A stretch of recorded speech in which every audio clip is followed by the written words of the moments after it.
Hello बच्चों, आज हम नीति दोहे लेसन पाठ पढ़ेंगे और सीखेंगे। रहीम दोहे और बिहारी दोहे के बारे में सीख लेंगे। पहले उन्मुखीकरण మొదట उन्मुखीकरण గురించి నేర్చుకుందాము।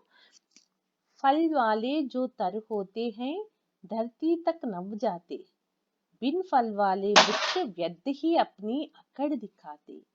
बनो वृक्ष फलदार, नम्रता से जीवन सरसाओ। बुलबुल मीठा बोले, कोयल प्यार सभी से पावे, पर कौवे की बोली उसको अपमानित करवाए। बुलबुल कोयल बनो, ना बोली कौवे के अपनावो। इधर कवि हमें कुछ उन्मुखीकरण में नीति वचन बोल रहे हैं। ఫల్ వాలే జో తరు హోతే హై, తరు అంటే ఏంటి? వృక్షాలు, పళ్ళతో కూడిన చెట్లు ఉంటాయి. అవి ధరతీ తక్ నవజాతే, భూమి మీదకి వంగినట్టుగా ఉంటాయి అవి మనకి. బిన్ ఫల్ వాలే వృక్ష వ్యర్థహి అప్ని అక్కడి దిక్కాతే, అక్కడంటే గర్వం. పళ్ళు లేని చెట్టు ఉంటుంది, అది టీవీగా నుంచుంటుంది, అసలు వంగే పని ఉండదు. బనో వృక్ష ఫలదార్ నమ్రతాసే జీవన్ సర్సావు, నువ్వు ఎప్పుడు కూడా పళ్ళతో కూడిన చెట్టు మాదిరిగా వినమ్రతాసే రహనా सीखो, विनम्रता से अपना जीवन बिताओ, तब तुम ऊंचे बन सकते हो। నువ్వు పళ్ళతో నిండిన చెట్టు మాదిరిగా గర్వం లేకుండా నమ్రతతో హంబుల్గా ఉన్నట్లయితే నువ్వు జీవితంలో పైకి వస్తావు. बुलबुल मीठा बोले, बुलबुल की बोली मीठी होती है। कोयल प्यार सभी से पाए, कोयल अपने गाना से सब, कोयल का गाना सब पसंद करते हैं। पर कव्वे की बोली, कोई बुलबुल మాటలు అందరికీ ఇష్టం, కోయిల పాటలు అందరికీ ఇష్టం. पर कव्वे की बोली, కాకి యొక్క స్వరం उसको अपमानित करवाए, అందరూ కూడా అసలు कर्कश स्वर से नफरत करते हैं।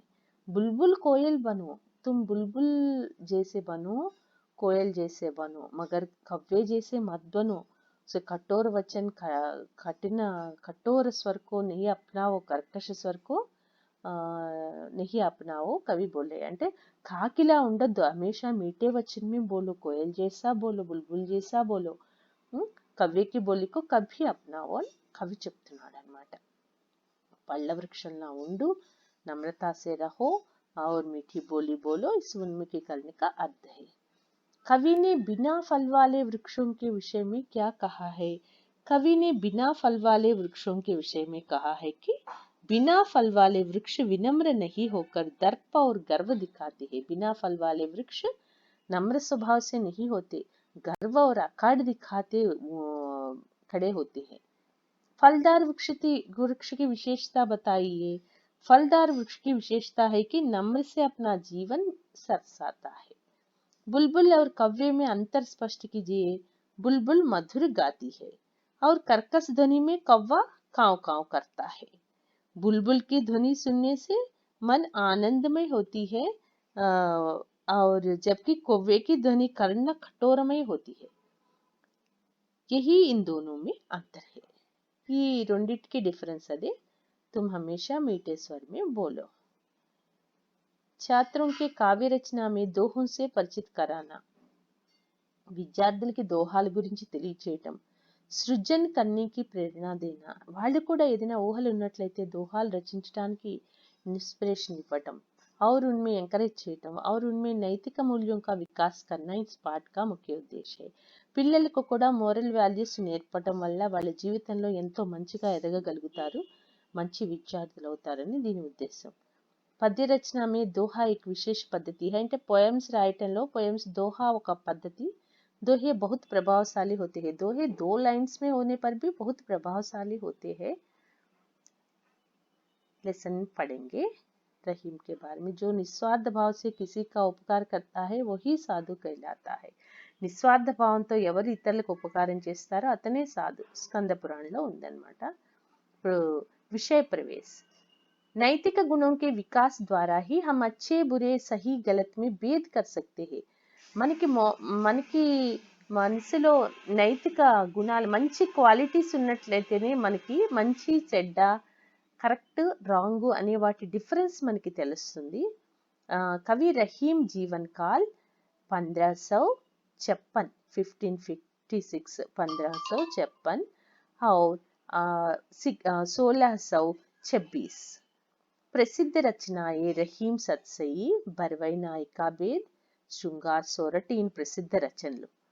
ఆయన విశేషత ఏంటో చూద్దాం. వే సంస్కృత్ అరబీ ఫార్సీకే విద్వాంతే. ఆయన 3 లాంగ్వేజెస్లో విద్వాంసుట.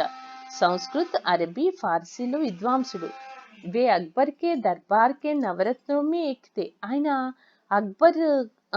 అక్బర్ దర్బార్లో ఉన్న 9 మంది మంత్రులను నవరత్నాలు అనేవారు. అందులో ఆయన ఒకడుట. వే ఉన్కే ప్రధాన సేనాపతి వా మంత్రి భీ थे. ఆయన ప్రధాన సేనాపతి और మంత్రి కూడా అందులో అక్బర్ రాజ్యంలో. మానా జాతా హై కి బడే దానవీర్ थे. బాగా దానాలు చేసేవాడని కూడా చెప్పుకునేవారు. పోయమ్స్ లో దోహేలోకి వద్దాం మనం.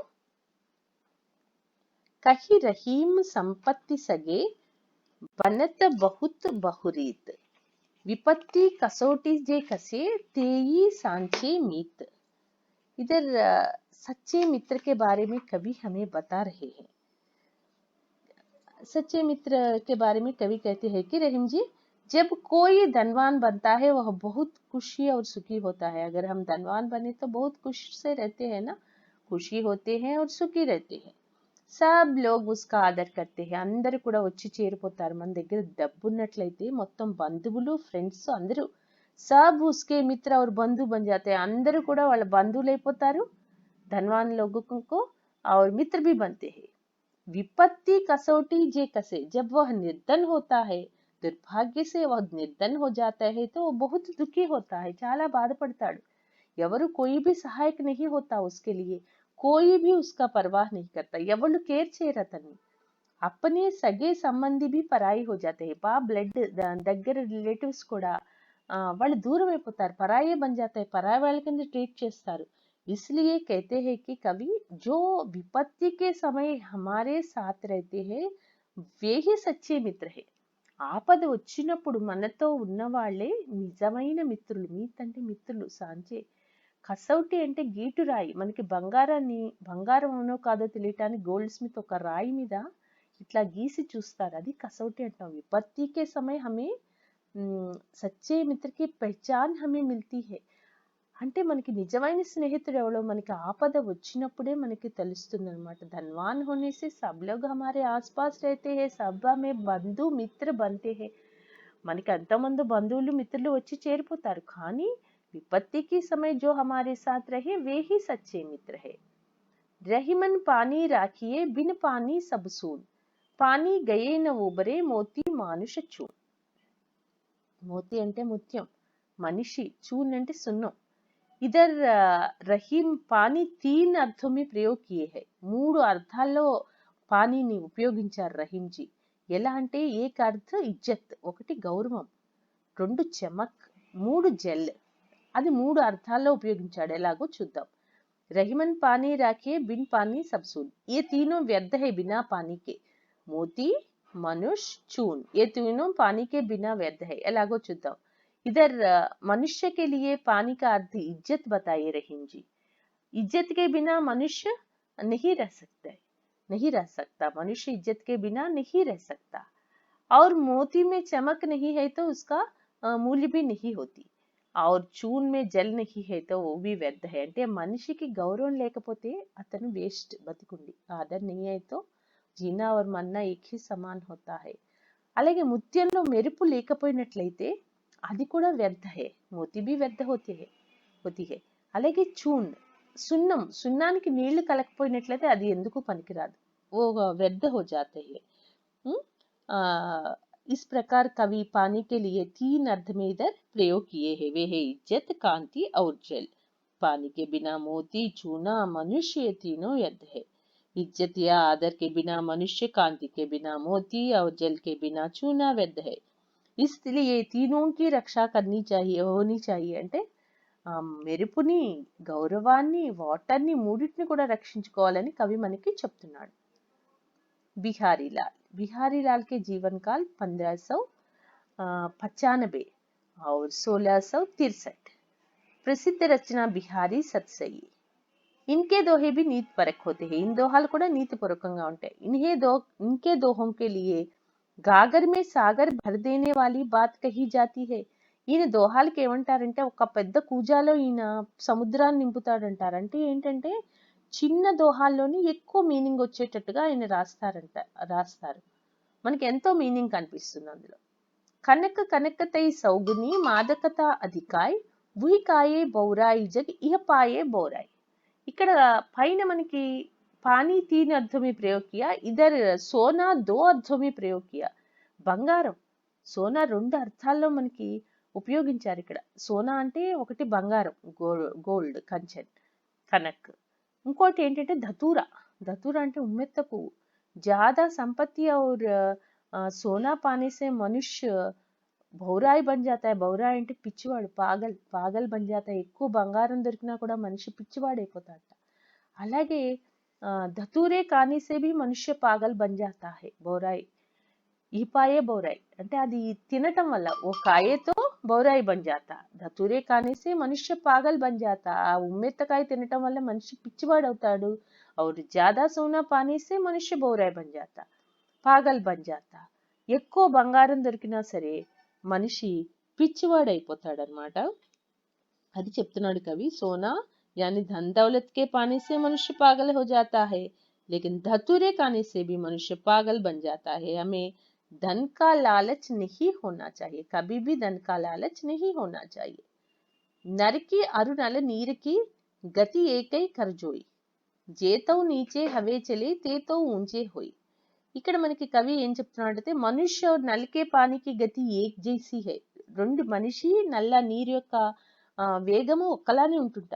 దేకో ఏ జితనే నీచే హోకర్ చల్తే హే ఉతనే ఊంచే పోదు. ఎంత వంగి వెళ్ళినట్లయితే అంత పైకి వస్తుందిట వాటర్ గాని మనిషి గాని. నల్ నీర్ సే ఇధర్ మతలబ్ హై కి ఫవ్వారే కే పానీ, వాటర్ ఫౌంటైన్ ఉంటుంది మనకి, వాటర్ ఫౌంటైన్. దాంతో కంపేర్ చేస్తున్నాడు. నల్ నీర్ అంటే నల్లా నీర్ అని కాదు, వాటర్ ఫౌంటైన్. वह पानी जितना नीचे लाए जाते हैं उतनी फुहार ऊंची उठती है. కింద పడి మళ్ళీ పైకి లేస్తూ ఉంటుంది ఫౌంటైన్ వాటర్. ఫుహార్ దాని బుడగల మాదిరి పైకి లేస్తుంది.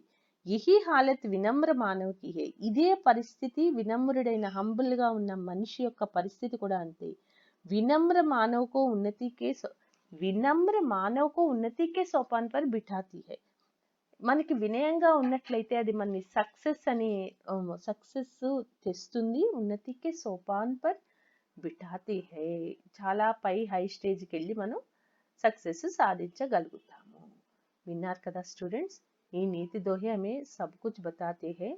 నీతి శాస్త్రి ఇస్ పృథ్వీ కా అమృత్ హై. అంటే నీతులు కానీ మోరల్ వాల్యూస్ ఎవరైనా చెప్పినా విసుకోకూడదు. నీతులే మనకి అమృతంతో సమానం అని మహాభారతంలో రాశారు. మనం అవి పాటించినట్లయితే జీవితంలో ఆగే बढ़ सकते हैं और ఉన్నతి के शिखर पर पहुंच सकते हैं. ठीक है, నెక్స్ట్ వీడియోలో మళ్ళీ ఇంకో లెసన్ చదువుదాం. పోయమ్స్ అన్నీ కూడా మీనింగ్స్తో సైతం ఇంకొకసారి మీరు రివైజ్ చేసుకున్నాను. బాయ్.